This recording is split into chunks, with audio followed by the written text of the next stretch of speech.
हे साई राम, हे साई राम, हरे हरे साईं वो नाम है जो टूटे दिलों को सहारा देता है और भटके लोगों को राह दिखाता है। आज हम सुनेंगे श्री साईं सच्चरित्र के अध्याय 18 और 19 के बारे में।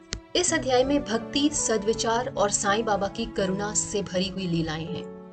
सच्चे सद्गुरु पहले अपने शिष्यों की पात्रता देखते हैं और फिर बिल्कुल सही समय पर उन्हें वो शिक्षा देते हैं जो आत्मा को ऊंचाई तक ले जाती है। बाबा के उपदेश छुपे हुए नहीं थे, वो तो खुले आसमान जैसे थे जो हर किसी पर बरसते हैं, जैसे मॉनसून की बारिश। ठीक उसी तरह जैसे माँ अपने बच्चों को कड़वी दवा देती है लेकिन सिर्फ उनके अच्छे के लिए, वैसे ही बाबा अपने भक्तों को आत्मज्ञान की राह पर लाते थे। सबसे पहले श्री साठे की कहानी। श्री साठे एक समय में प्रसिद्ध व्यक्ति थे, लेकिन एक गलत फैसले ने उनका सब कुछ छीन लिया। व्यापार में घाटा, समाज में अपमान और मन में निराशा। जब मनुष्य हार जाता है तब ईश्वर को पुकारता है और तब भगवान किसी संत के रूप में रास्ता दिखाते हैं। साठे जी को शिरडी आने की सलाह मिली और 1917 में उन्होंने बाबा के दर्शन किए। जैसे ही उन्होंने बाबा को देखा, उनके मन की बेचैनी, उनके दुख सब शांत हो गए। बाबा का तेजस्वी रूप जैसे साक्षात ब्रह्म का दर्शन हो। उन्होंने उसी दिन से गुरु चरित्र का पठन शुरू कर दिया। 7 दिन में उन्होंने पूरा कर लिया और उसी रात बाबा ने उन्हें स्वप्न में दर्शन दिए। बाबा हाथ में गुरु चरित्र लिए खुद उन्हें समझा रहे थे। क्या सौभाग्य था वो। सुबह उन्होंने ये सपना काका साहेब दीक्षित को बताया और पूछा, क्या ये 1 सप्ताह का पाठ काफी था या दोहराना चाहिए? जब दीक्षित जी ने बाबा से पूछा तो बाबा ने कहा, उन्हें 1 सप्ताह और पढ़ना चाहिए। अगर श्रद्धा से पढ़ेंगे तो भगवान प्रसन्न होंगे और भव सागर से पार ले जाएंगे। हेमाड़ पंत जी ये सारी बातें सुन रहे थे। उसी समय उन्होंने सोचा, साठे जी को तो 7 दिन में ये अनुभव मिल गया और मैं तो 40 सालों से पाठ कर रहा हूँ, फिर भी बाबा से उपदेश नहीं मिला। क्या मेरी तपस्या अधूरी है? लेकिन साईं बाबा तो अंतर्यामी है, भक्त का हर विचार, हर भावना वो सब जानते हैं। बाबा ने हेमाड़ पंत से कहा, श्यामा के पास जाओ, 15 रुपए दक्षिणा लो, कुछ देर बैठो, बात करो, फिर लौट आना। हेमाड़ पंत समझ नहीं पाए, लेकिन साईं बाबा का आदेश था, वो तो मानना ही था। वो श्यामा जी के घर चले गए। देखते हैं श्यामा के घर क्या लीलाएं हुई। श्यामा ने हेमाड़ पंत को बैठाया, पान वीड़ा लाने की बात की और पूजा करने चले गए। इसी बीच हेमाड़ पंत ने खिड़की पर नाथ भागवत की किताब देखी। इत्तेफाक से वही किताब अधूरी छोड़कर उस दिन वो मस्जिद में आए थे। उन्हें आश्चर्य हुआ। बाबा ने उन्हें श्यामा के यहाँ भेजा ताकि वो अपना अधूरा पाठ पूरा कर सके। और अति आश्चर्य की बात ये कि किताब वहीं पर खुली थी जहाँ पर उन्होंने अपना पाठ अधूरा छोड़ा था। उन्होंने वो पाठ पढ़ा और मन में संतोष पाया।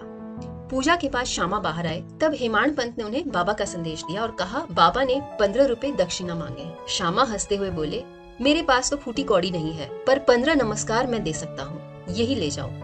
फिर वो दोनों बैठकर बातचीत करने लगे। हेमाड़ पंत ने बाबा की लीलाएं सुनाने की विनती की। श्यामा बोले, बाबा की लीलाएं अनंत हैं, उन्हें कौन पूरी तरह समझ सकता है। फिर भी एक कहानी है जो मैं जानता हूँ, मैं तुम्हें सुनाता हूँ। श्यामा ने आगे कहा, जब भक्त सच्चे मन से कुछ मांगता है तो बाबा उसकी परीक्षा लेते हैं और फिर उसे उपदेश देते हैं। और यहीं से शुरू होती है श्रीमती राधाबाई देशमुख की प्रेरणादायक कहानी। तो आइए सुनते हैं क्या हुआ श्रीमती राधाबाई देशमुख के साथ। श्रीमती राधाबाई देशमुख एक श्रद्धालु महिला, जिनके मन में बाबा से दीक्षा लेने की तीव्र इच्छा जागी। उन्होंने निश्चय किया, जब तक बाबा उन्हें मंत्र देकर दीक्षा नहीं देंगे वो अन्न जल नहीं लेगी। 3 दिन और 3 रातें बीत गई और उन्होंने कुछ भी ग्रहण नहीं किया। भक्ति के साथ साथ उनका शरीर कमजोर होने लगा। बाबा को जब यह बात पता चली तो उन्होंने कहा, क्या राधाबाई पागल हो गई है? क्या मैं कभी दीक्षा देता हूँ? नहीं, बस विश्वास और सबूरी रखो, यही सबसे बड़ा मंत्र है। बाबा ने उन्हें समझाया कि असली भक्ति में हठ और अहंकार का स्थान नहीं है। अगर दीक्षा चाहती हो तो जाकर किसी और से ले लो, यहाँ केवल प्रेम चाहिए, हठ नहीं। बाबा के शब्द कठोर लग सकते हैं, लेकिन उनका हर वचन भीतर छिपे अहंकार को तोड़ने वाला होता था। बाबा ने हर भक्त को उसकी स्थिति के अनुसार उसी भाषा में उत्तर दिया जिससे उसका मन शांत हो और आत्मा जागे। इसके बाद बाबा ने एक और अनमोल शिक्षा दी। उन्होंने कहा, अगर तुम्हारे मन में कोई अच्छा विचार आए तो उसे तुरंत अपनाओ, सोचो मत, टालो मत, वो ईश्वर की प्रेरणा होती है। हम सबके जीवन में कभी न कभी ऐसा विचार आता है, किसी की मदद करने का, पूजा करने का, किसी के लिए अच्छा सोचने का। वो संकल्प क्षणिक हो सकता है, लेकिन उसमें छिपा होता है ईश्वर का संकेत। बाबा सिखाते थे, जो विचार आत्मा को ऊपर उठाए वो देर नहीं करनी चाहिए। बाबा ने एक और गूढ़ बात कही जो आज भी हर भक्त के लिए मार्गदर्शन बन सकती है। अगर कोई तुम्हारी निंदा करे तो चुप रहो, जवाब देने से बात बढ़ेगी और तुम्हारा मन अशांत होगा। बाबा ने कहा, जो आलोचक है वो अपने कर्म का फल पाएगा, लेकिन अगर तुम गुस्से से जवाब दोगे तो उस दोष का हिस्सा तुम भी बन जाओगे। बाबा की नजर में शांत रहना और माफ कर देना ही असली ताकत है। इस अध्याय के अंत में साईं बाबा हमें दो सबसे महत्वपूर्ण चीजें सिखाते हैं, श्रद्धा और सबूरी। भक्ति में हठ नहीं, विश्वास चाहिए। तत्काल परिणाम नहीं मिलता, धैर्य चाहिए। जो बाबा पर पूरा विश्वास रखता है, जो उनकी लीलाओं को प्रेम से सुनता है और समझता है, उनका जीवन स्वयं एक लीला बन जाता है।